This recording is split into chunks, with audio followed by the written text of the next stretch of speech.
똑똑하고 확실하게 신박하고 기발하게 예비 창업자도 이해하고 30년차 사업자도 납득하는 절대로 가는 길. 텍스로드. 안녕하세요. 박지은 세무사입니다. 강재혁 세무사입니다. 오늘은 법인 또는 개인 사업자가 매입하는 차량에 대하여 알아보겠습니다. 업무용 승용차 많이 들어보셨을 텐데요. 오늘은 업무용 승용차와 영업용 차량에 관하여 세세하게 알려드리고자 합니다. 먼저 영업용 차량은 트럭, 봉고, 소형 승용차, 자동차 임대업 또는 운전학원업에서 보유 중인 승용차를 의미합니다. 즉, 회사의 영업과 직결되는 차량들로서 세법상 제한이 없습니다. 예를 들어 수소버스는 차량 한 대에 4억에서 5억이지만 1년에 감가상각비가 1억이 넘어도 아무런 문제가 없습니다. 영업용 차량과 달리 업무용 승용차의 경비 처리에는 많은 제약사항이 있습니다. 그럼 업무용 승용차란 무엇이냐인데, 업무용 승용차는 비영업용 차량으로서 개별 소비세가 가세되는 승용차입니다. 비영업용과 비업무용은 정의가 달라서 많이들 헷갈려 하시는데, 비영업용 차량이 비업무용을 의미하는 것은 아닙니다. 업체에서 승용차를 구매했다고 서류를 가져오시면 저희가 비영업용 차량이라고 말씀을 드리면 가끔 화를 내시는 경우가 있어요. 내가 업무할 때 타고 다니는 차량인데 왜 이거를 비영업용이라고 하냐라고 하시거든요. 다시 말씀드리지만 비영업용 차량과 비업무용 차량은 정의나 세법상 경비 처리에 많은 차이점이 있기 때문에 혼동하시면 안 됩니다. 비업무용 차량의 경우에는 차량 취득부터 업무와 무관하므로 사업체의 비용으로 사용할 수 없습니다. 이 경우는 보통 고가의 스포츠카로서 실제 업무에 사용되었다고 보기 어려운 차들을 의미합니다. 그렇다면 비용 처리가 가능한 비영업용 차량에 대하여 세법적 정의, 비용 처리 방법을 하나하나 짚어보겠습니다. 아까 말씀드린 개별 소비세가 가세되는 승용차의 정의는 다음 사진과 같습니다. 정원이 8인 이하인 자동차로서 승용차 또는 전기 승용차, 그리고 이륜 자동차, 캠핑용 자동차, 이 세 가지에 해당되는 경우 개별 소비세가 가세되는 업무용 승용차로 봅니다. 다들 자동차만 해당되는 줄 아시지만 이륜차인 오토바이도 업무용 승용차에 해당합니다. 그리고 정원 8인승 이하로 한정을 했기 때문에 같은 차종이라도 카니발 9인승은 업무용 승용차로 보지 않고 카니발 7인승은 업무용 승용차에 해당합니다. 그렇다면 말씀 주신 위 기준에 따라 업무용 승용차를 구매하게 되면 세법상 어떤 영향이 있을까요? 규제 대상인 업무용 승용차와 관련된 지출에는 차량에 대한 감가상각비, 임차료, 유류비, 보험료, 금융리스 부채에 대한 이자 비용 등이 있는데요. 이런 취득과 유지를 위하여 지출된 비용 전체에 대하여 세법상 제한이 있습니다. 가장 중요한 부분은 부가세가 공제되지 않는다는 점이고 임직원 전용보험을 가입해야 한다는 점입니다. 개인 사업자 중 복식부기 의무자라면 2대를 취득한 시점부터 임직원 전용보험을 가입하셔야 되고요. 법인은 대수 상관없이 첫 번째 구입한 차량부터 임직원 전용보험을 가입하셔야 됩니다. 그리고 감가상각비의 경우 업무용 승용차에 대해서는 5년간 정액법으로 강제됩니다. 즉, 감가상각비를 매년 의무적으로 비용 처리해야 되는 거예요. 업무용 승용차의 감가상각비는 내용연수를 5년으로 하여 매년 800만 원의 한도가 있습니다.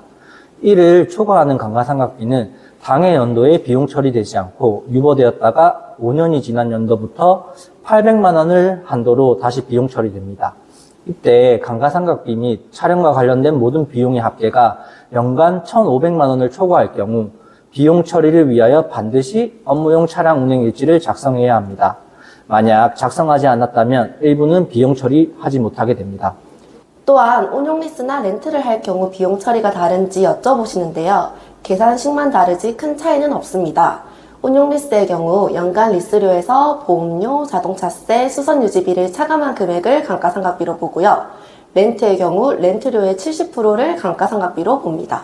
결론은 구입, 운용리스, 렌트 중 뭐가 됐든 감가상각비를 제한 없이 비용 처리하는 것은 불가능합니다. 예시를 통해 설명드려 보겠습니다. 차량 취득가액이 1억 원입니다. 업무용 승용차 전용보험에 가입하였고 기타 유지비로 1,000만 원을 사용하였습니다. 운행기록부를 작성했지만 총 주행거리의 80%만 업무로 사용했습니다. 이때 얼마가 비용 처리될까요? 먼저 회사의 감가상각비는 2천만 원이지만 업무 외 사용 금액인 20%에 해당하는 600만 원은 비용 인정이 되지 않고 귀속자의 급여로 봅니다.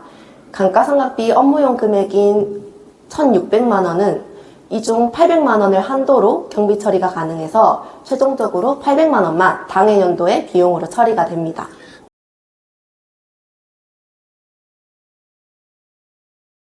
내용이 정말 어려운데 쉽게 요약하면 업무용 승용차에 대하여 사적인 사용과 고가 차량에 대한 감가상각비는 철저하게 관리하겠다로 인지해 주시면 되겠습니다. 그리고 업무용 승용차 관련해서는 개정이 많이 되기 때문에 개정세법을 꼭 아셔야 되는데요. 2020년 2월 법령 개정으로 과거에는 2월된 감가상각비를 10년이 되는 시점에 전액 비용 처리를 해주었지만 이제는 그러한 규정이 없어지고 매년 800만 원까지만 비용 처리가 됩니다. 차량이 1억 원일 경우에는 감가상각비로 처리하는 데 소요되는 기간이 13년 정도 됩니다. 또한 업무용 승용차 관련 비용 명세서를 비제출할 경우 원래 가산세가 없었지만 2022년부터는 비제출한 금액의 1%를 가산세로 부과합니다. 개인 사업자의 경우에는 더 많이 변경되었는데요. 내용이 많이 복잡해졌습니다.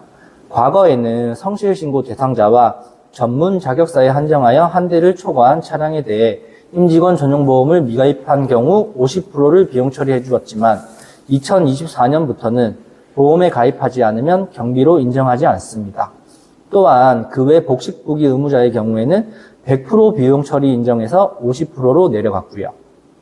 하지만 2025년부터는 모든 복식부기 의무자가 한 대를 초과한 차량에 대하여 임직원 전용보험을 가입하지 않는 경우 비용 처리가 불가능해집니다. 법인과 동일해지지만 한 대까지는 여유를 주겠다는 뜻이지요. 또한 최근 8천만 원 초과 법인 차량에 대하여 현강 번호판을 부착하게 한 것처럼 앞으로 규제는 더 심해질 것으로 보여요. 그러므로 개인 사업자 또는 법인 사업자의 경우 반드시 업무용 승용차의 구매 계획이 있을 경우 세무사와 상담하여 불이익이 없기를 바랍니다. 끝으로 고가의 승용차 중 스포츠카를 구입한 경우 수시 세무조사 대상에 선정될 수 있기 때문에 이 점도 유의하시기 바랍니다. 이상 박지은 세무사, 이상 강재혁 세무사였습니다. 감사합니다.